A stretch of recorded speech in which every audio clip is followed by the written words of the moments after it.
Good afternoon, everybody. I'm Sharon Spurlock, the Senior Director of Family Education at the St. Louis Arc, and I'm here to welcome you to today's Q&A. It is National Direct Support Professionals Week, yay! Which we really like to take a minute and give a big thank you to everybody in our agency that works in a role where they are directly supporting individuals with disabilities. This is a national celebration week, so if you have a family member who gets supports, or if you're a person with a disability who wants to say thank you to somebody who provides support to you, this is a perfect time to do that. So we'll spend some time today asking people a little bit about what they do on a day-to-day basis. So we're going to welcome our guests today. We have 4 direct support professionals from different departments, different locations at the St. Louis Arc, who are going to talk to us today about what they do and why they do it. So I'm going to start off by having each person introduce themselves. If you could tell us your name, where you work, how long you've been a direct support worker, and anything else that you think is pertinent, that would be great. So I'm going to start with Bethany. Are you ready? I am. So my name's Bethany. I work at Glanti, and I've been with the ARC for about 2 years, but I've been a DSP for 4. Um, I love coming to my job every day. I think it's the best part of my day, honestly. When I'm like excited to go to work, so I love it. Excellent. All right. So we've got people listening that don't know what gland tie is. Can you explain Yeah. that? Glanti is a residential house, so I work with people in their own home, like helping like get ready for bed, getting ready for the next day, and showers and all that kind of stuff. Awesome. Preparing meals and everything. It's fun. Thank you, Bethany. I appreciate that. Michelle Peterson, I'm going to call on you next. My name is Michelle. I work in supported employment. I've been with the ARC for 18 years, but prior to that, I worked for 10 years at another agency. So I've been doing this for almost 30 years. Thank you, Michelle. How about you, Ashley? Hi, I'm Ashley. I work at Daytall Circle. I've been with the ARC for about a year now. Before coming to the ARC, I really didn't have any formal experience working with people with disabilities. I've had family members that have disabilities as well. That's really more of my experience, but I love it. Wonderful. And you said Dautel. Tell us what Yeah. that is. So Daltel is 12 group homes, all in one campus, and each house is separated between men and women. So each house has about maybe 6 to 4 people in each home. Great. And you're one of the rare people that travels from home Oh to yeah, I home. float. So Yeah, that's a really different job. Bethany works with the yeah. same people every day. You kind of bounce around and provide supports where needed. So a different type of person for a different type of job. Thanks, Ashley. And last but not least, Claire. Hi, so I'm Claire. I am relatively new to the ARC family, but I'm happy to be here. I've been with the ARC for about 6 months, and before that, I was doing 7 months full-time direct support privately, one-on-one. And that individual, I had worked with him in some capacity for the last 8 years, and he is actually part of the ARC family. He receives some services through their Connect program, which is for some individuals that are a little bit more independent and maybe don't have as high behavioral supports. But I currently work at South CE, which is in Maplewood, and it's a day program for adults. We have anywhere ranging from early 20s to their later 40s. And the goal is to go out in the community for about 4 hours. And it's really amazing. It's go, go, go, which is exactly what I need in this role. And every day is different. And because it is a day program, there's about 30 people in the program. So every single day, the pairing of the ratios is different. And it was really, really great. Claire, I'm going to just stay with you for a minute because you kind of jumped into my first question, which what is a Mhm. typical day like? And it sounds like you have a lot of different things happening during the day. Yes. So our participants arrive at 9 a.m. And so whenever they first arrive, you kind of get your groupings together. And then once you've got your group, you head back to the program room. We have 2 program rooms that are dedicated to our group at the Maplewood location. And so from there, we all actually have it with me, but we have these cards that have everyone's outcomes. And so they could be a weekly outcome, it could be a monthly, a yearly, a daily, whatever it might be. And so you can plan your day around those different outcomes. And you might have 3 people, or you might have one-on-one support. So depending on the group dynamics, it really depends how you plan your day. And then some days you might have something pre-scheduled for you, whether it be volunteering. We do a lot of volunteering at the Humane Society. We do volunteering at a new place for diapers for infants. So sometimes those volunteer sites are worked into your day, and then other days you have a completely free schedule and you get to figure out what you want to do. So there are a handful of community binders that we have set aside to give you some inspiration if you and your group are lacking some creativity of what you might want to get out and do that day. So that's really handy. We do have a handful of individuals. Maybe their outcome is to go explore trails in the St. Louis area and document those. One of the people in the program, one of his recent goals was to create a scavenger hunt for the St. Louis Zoo. So we got to go around the zoo and take photos and then compile that into a scavenger hunt that him and his peers can later follow. So it really varies what someone's outcome is, and outcomes do change yearly. And so actually right now is a really big popular time for a lot of the ISP meetings to kind of lapse and for their outcomes to change. And I'm also, like I said, I'm new, so I'm still learning a lot of this as time progresses. Yeah. But the thing I really do like about community engagement is that everything is different every day. You don't come in expecting to go to one specific place every day. And different groups work in different environments in different ways. So you might take a group to the park and maybe they just want to go walk around and look at flowers. And maybe you take another group and they are heavy on the swings and the slides. So even the same environment can be different between different groups. Sounds like it's a job for a busy person. Thank you. Yeah. And I appreciate that you were willing to join us after only 6 months. That's really cool. I'm going to Yeah. go to our long-term service person, Michelle, because I know part of her job is also really focused on outcomes and goals, but in a little bit different way. Tell us a little bit about a typical day for you, Michelle. So typical day for me is I work with usually 2 to 3 people a day, sometimes more depending on what I'm doing. But the ultimate goal is, it's employment. So we're wanting to help people to get training so that they're ready for a competitive job. We're wanting to make sure that, they've got both hard skills, soft skills. We do a lot of mock interviews. We do a lot of, just I'm, kind of shoving them into the deep end a little bit, go in and ask if they're hiring, just kind of getting them used to talking to people in the community. Um, a lot of it is applying for jobs, going on interviews, supporting them on interviews. I have a young man today who's trying to get his Class E license so he can get a job in landscaping. And this was our third trip to the testing office, and we're going to give it another go tomorrow. So, but you just kind of stick it through and you look for those goals. He needs to get one more question right, and then he's got a landscaping company to go to. But it's a lot of it. It's different every day. You work with different people every day. What I love is I'm in and out of the schools all day because I work with the transition high school and vocational training students. So I'm working with, different teachers every day and just going different. So it's exciting because you get to interact with so many different people. Ashley and Bethany, I'm going to turn to you guys and talk a little bit about residential now. I think your typical days are going to overlap, but maybe have some difference. So Ashley's unmuted. She gets to go first.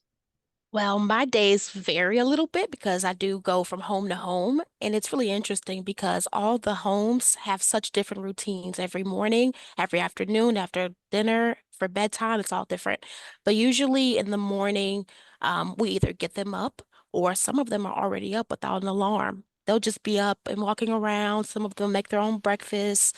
They have their own routines they like to go by. And if you're new, they'll let you know. They'll let you know, hey, this is what I like to do. Don't wake me up, or at nighttime, usually, like they have their own process of when they come home from program, they might want to take a nap, They might want to make a snack for themselves and they kind of just go off and do their own things.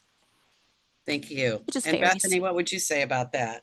Yeah, I would agree with Ashley. Like, and normally I always come in the evenings typically, so I always normally start my day by picking somebody up from CE or from a job, like kind of like what the other ladies were saying. I pick them up from the place and bring them home, and normally it's like a routine, but obviously we can mix things up. Like I know on Fridays we like to try and go do something fun, whether it's like the Cardinal game, which we're going on the 20th, so I'm super excited, or like we'll go to like an arcade or something. But normally, from my residential point of view, it's we're trying to plan dinner. Well, sometimes the guys will come help cook dinner, but it is normally a routine that we like to follow, just because it makes it a little bit easier on everybody. Like we always have showers and we always do dinner, and then it's kind of fun to see a different perspective of it from like whereas like Red CE might be like go go going. It's kind of laid back because it is in their own home, so it's pretty cool. It's fun to listen to you guys all talk about your work, and I can tell how each of you is really excited about kind of embracing what the people you're working with want, and helping them really be their best selves. It's also, I think, one of the reasons I love to do this direct support presentation is I think it's a hidden job, and people just don't know what it would be like. And a lot of times people say weird things to you like, oh, you must be so patient, or other things that make it feel like it requires this very special person to do the job. And I do think it does, but not in the same way. For me, it's more about the variety of tasks that you might be involved in. You guys need to know all this stuff about medical and residential, and how to make sure people are healthy and they have a good meal on the table. Claire, you've got to have so much creativity about how to spend the day and help people learn and teach them. And then Michelle, you've got all those relationships to navigate. So while you're all doing direct support, there's so many different skills that you have to learn to be successful. One of the things that we love about the ARC is the training department. I think is really strong. And I wonder, in the course of your work, whether it was an individual you supported who taught you something, or a class you took, how did you get comfortable in the job that you're in, especially newer staff that are still figuring things out? What's been an important part of you feeling confident on the job? I definitely think you just have to be around the people you're supporting. You can listen to the staff, you can listen to people that are training you, but it ultimately comes down to spending that time with them. Because, if you're de-escalating a situation or you're trying to redirect them out of an emergency or something's happening, you got to know what it looks like when they're about to, not have a good day. So Yeah, it's all about knowing the person. I agree with Ashley, especially because once you know the people, you can tell like, oh, like somebody might be upset. You can like little signs just knowing somebody. But I also think the med training is really important, because I know like at my house we pass meds 8, 4 at noon. We pass meds all the time, so that was really helpful. But also the core booster I found was really impactful for me, because it kind of brings it into perspective that like everybody is different, and everybody needs different things, and it's more about like the values, versus whereas like MANT and like meds are very like not strict, but they're very set in stone, whereas core booster is kind of, it just helps bring everybody in and reminds everybody why we're here. I am still ramping up some of my trainings, so I haven't been through the core booster yet. So I have had the med training and I had MANT training. The med training, like you said, it's nice to be aware of some of the areas that are more strict and like why they're strict for that reason, and the multiple checks to make sure that you're giving the right person the right dosage at the right time, from the right bottle. It's very important because that can affect the people that we're supporting immensely. I really appreciate having gone through the MANT training, just so I know that if something were to get escalated, I do have that sort of training in my back pocket. I haven't had to use it so far, thankfully, but it is really good to be able to have that. And then that's a skill that can carry over into the rest of your life, not even necessarily in a direct support role. And kind of like what Ashley was saying, it does take a lot of spending time with the people. You can read their ISPs all you want, You can have tidbits handed from your different supervisors and colleagues, but it really comes down to building that one-on-one relationship and rapport so that in instances of escalation, they know that they can trust and rely on you to kind of keep them grounded in those scenarios. Because if you don't have that trust, then they're not going to be looking for you when they're seeing red. And when everything else is not making sense, they're not going to look at you and know that they can lean on you and trust you. So that's definitely something that I've been leaning heavily in since being here at the ARC, is building those one-on-one relationships. Even if I'm not supporting you that day, I'm making sure I'm having meaningful conversations and I'm having meaningful interactions, and I'm stepping out of my way, going above and beyond, and making sure that you are aware that I'm willing to do that for you. Because again, I think that goes a long way to build that sort of trust dynamic that is really crucial in this role. That's really well said. Honestly, I think you're using MANT all the time based on what you just said, because for those of you that don't know what MANT is, that is the curriculum we use to help people de-escalate challenging situations. But it's really a curriculum based on relationships, paying attention to what people are telling you, and providing people with what they need when they do start to get stressed out. So, so you kind of just described it in a little nutshell there.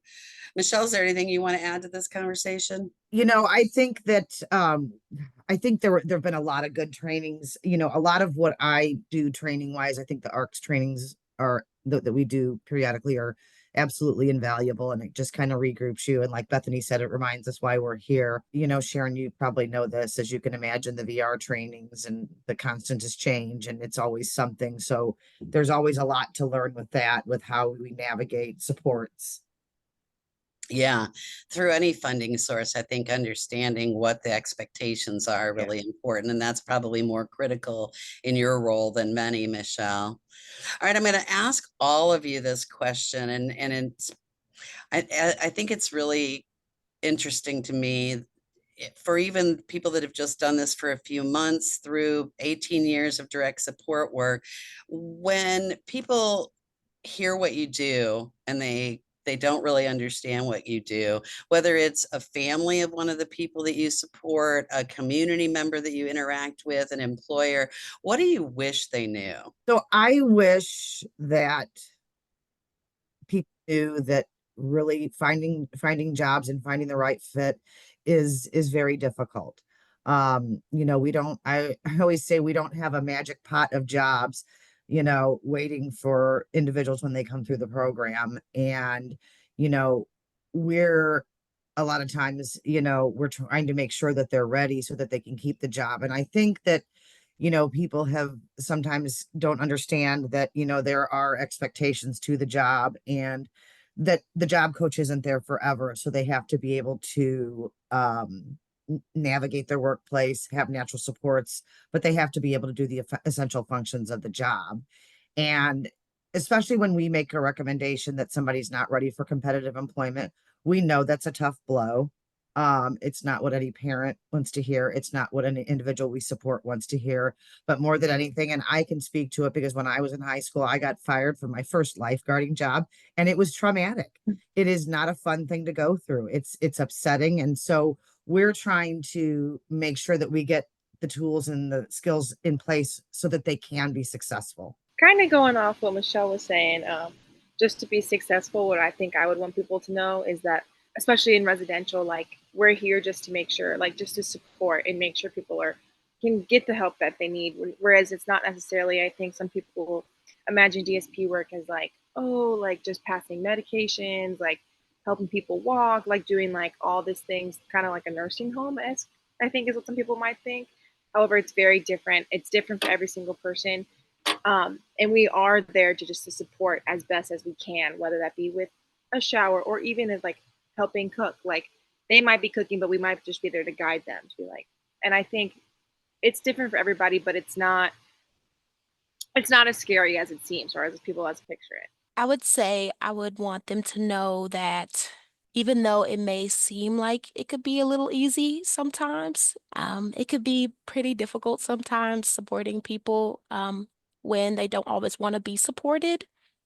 I would say that could be something that I would want people to know if they're coming into this role and they think they might want to be a DSP, you think it might be easy to just tell them what to do and to just say, hey, do this, this is what you're supposed to take your medicine. But they're individuals. We're supposed to be, a microphone for their voice. It's not just me telling you, hey, this is what I want for them. They're telling me that this is what they want for them. And I think sometimes when I'm relaying the message to other people, they're saying, are you sure that's what they want to do? They've never wanted that before. They change, they develop, they're humans, and I'm speaking on their behalf because this is what they've said that they were interested in. So I definitely would say, look at me as, more of someone that's advocating for them and not someone that's telling them what's supposed to be done and when it's supposed to be done.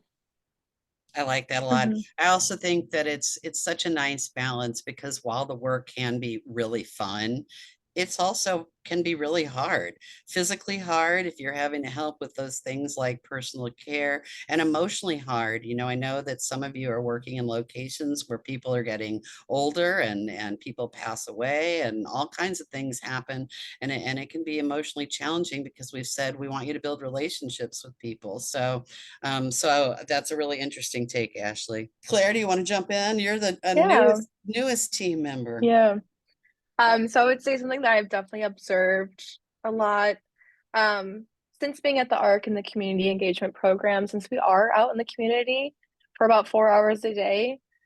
Um, and the goal of the community engagement program is to kind of break those barriers between our individuals here at the program and the general community and kind of breaking down some of those stereotypes that they might have. So I think something that I witness and it continues to bother me, and I try to redirect it and correct it whenever I see it. But when we're out in the community and maybe one of my individuals is paying for their meal that they've just ordered, well, the cashier might hand the money back over to me rather than the individual whose money it actually belongs to. So it's a lot of like redirecting those interactions so it actually is engaging with the participant who is there and getting out into the community because they are people just like us. They want to have experiences just like us. And so going out into the community and doing their grocery shopping for their cooking class, they are taking the lead. They are being able to make those decisions. And kind of like what Ashley was saying, like they're allowed to say no. They have the autonomy to say no. And so I think that's definitely a misconception is like with our role is we kind of dictate a lot of what their days look like.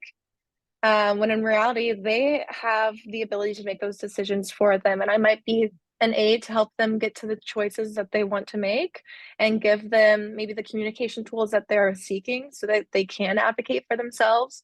But it's definitely frustrating. And it's definitely something I've noticed a lot with my private care because I even did a little bit of job searching with someone I was working with privately. And whenever we were in the interview, like the interviewer was dictating all the questions towards me. I was like, well, you're actually here interviewing Sam.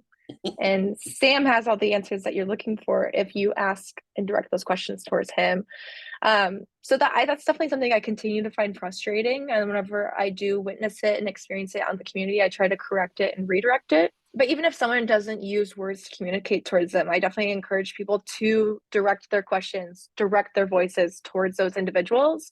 And that's definitely something that I'm continuing to work on and experiencing. So something else I was thinking about while you were talking, Claire, was that when you work as a DSP, I think people need to know that like you are greatly impacting these people's lives because you're entering your life. It's not like a normal job or like if I got a job like in an office, people could leave, but like when you leave a job as a DSP, you do like affect the people because you're with them every day.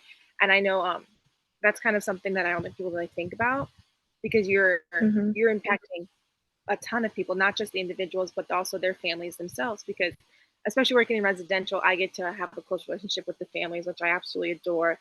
Whether they come and pick them up and they'll go home for the weekend or even talking to them on the phone, um, you're greatly impacting people's lives more than an average job, I would say. Well, it depends on the job, of course, but that's something I think I would want people to know as well. Excellent answers, all of you. That's really great to hear. As I told you, this is going to go really fast. It's 3:28. So I'm going to hold you just a couple minutes longer because I would like each of you to tell me something that either you are really proud about that's happened during the course of your work as a DSP, or kind of your favorite story without, revealing any confidential information. What's a story you'd like to share with our group or something that you're proud of? And I'll sit back and wait and see who wants to jump in. I can start off. So as we all know, we just had a big event in Paris called the Olympics. And so here out Maplewood location, South CE, one of the individuals in the program, she mentioned to me, she's like, we should have an Olympic party. We should have some snacks. We should watch the games. Well, this quickly escalated into having our own Olympics. And so it's idea came up on a Tuesday. That following Tuesday, we had the opening ceremony, we had a parade, we had decorations that were laminated. So leading all the way up to that, and this was definitely something I took up on myself. I wasn't asked to by supervisors. It was something that one of the individuals thought of, and we made it come to fruition. So for the remaining week, whoever I was paired with, whenever I'd come into work that day, I'd say, listen, I have a really important request. I need some help. Are you willing to be on the Olympic committee? And so then that would just like get them going. They were excited. And they helped me game plan. They helped me research what sports we're going to be playing what days and document that. They helped me cut out and laminate and glue items and tack it down. And then we ended up parading around the entire Maplewood location. We had people coming out of the program rooms and cheering us on. And I have not seen such amazing beaming smiles. They were all so proud of themselves. And then we even had one of the individuals sing the national anthem for us on the karaoke machine. And then we had about 8 to 10 yard games that we had sprinkled throughout the program that everyone was kind of able to, with their staff, go and explore the different sporting. And then we even had gold medals laminated and cut out, so everyone got gold medals. It was amazing. And so I look forward to more and more events like that, kind of like bringing someone's dream of an idea to life. I love that story. And I think it's such a great example about taking something somebody's interested in, and then you expand it not only to make it a really exciting event, but I bet you tackled a bunch of outcomes through the lens Oh, of yeah. the Olympics while you did all that, Yeah. which is a really cool gift. So thanks for sharing all that. I think honestly, my favorite part, well, building the relationships with everybody, because it is like I just get to work with my friends. Like I think it's just wonderful. But one of my favorite things is every Tuesday, there's one participant who stays home, and I'm here in the mornings on Tuesdays, so we always go get coffee together. And I think it's just the funnest thing. It's always just planned. He loves riding with me, and the lady at the Starbucks knows us now by name, and she knows our order. And I think that is just a little meaningful thing that I always love looking forward to. I think a lot of the best experiences are more like, they're fulfilling the things that they're really wanting to do. Just last weekend, I supported somebody in leading their own craft fair. She had it in her mind that she wanted to sell the things she had been creating. She had been creating necklaces, bracelets before she even knew she could sell them. And one staff member suggested, hey, there's an event going on. Do you want to go and sell your stuff here? It just took off. And she just wants to make money now. She's so adamant about, yeah, I can sell, I can make. And so every day for like a month before this event last weekend, she was just making bracelets every day, every hour. And then the weekend came and she set up the table for herself. She set up all her bracelets and necklaces. She had a little container for her money in it. And she was calling the houses when people weren't showing up and saying, hey, I'm still having my craft fair. If you want to come by, it's cash only. And I was so proud of her and doing a lot of that because I did have to support other people and she had to do it a little bit more on her own. So she did a really good job. Gosh, a lot of great stories. I think it's twofold. So I mean, when somebody that I support gets a job and you see the look on their face and how excited they are, it's a moment you just want to share and embrace with them. It really is. And then jumping forward, you know, I just went, I guess it was last summer, to somebody I support, and he had his 10-year anniversary, and they had a party for him and at the place where he works. And, you know, they called me, they're like, you have to be there. And, you know, just seeing, you know, how much he has become part of that company, and seeing how, because everybody kind of shared stories about him. I think it's just such a wonderful thing to see how they've embraced, you know, supported employment, and what an impact he has there, and what a part of that business he is. That's just a remarkable thing to me. What a fantastic story to end with. Thank you, Michelle. I think that's what the whole idea of us being, of the St. Louis Arc being relationship focused is about, is that we've helped these people feel like they can trust us, feel like they can say, this is what I want in my life, that we've provided the supports for them to get there. And then they've got the interactions of the other people, whether it's at the coffee shop or at their business or selling crafts to friends or having a major Olympics. All those things are just really, really cool. So thanks for coming today. Happy National Direct Support Professionals Week. I hope you are celebrated every single day. And I'm really, really happy that we could spotlight this job today. And I want our families to know, I know that when you're thinking about having your family member being taken care of by somebody else, it's really difficult. But when you listen to the folks that are here today, I hope it takes and it puts your mind at ease that they are really people that are dedicated to not just caring for people, but really listening to people and helping them achieve their dreams. And that's what it's all about.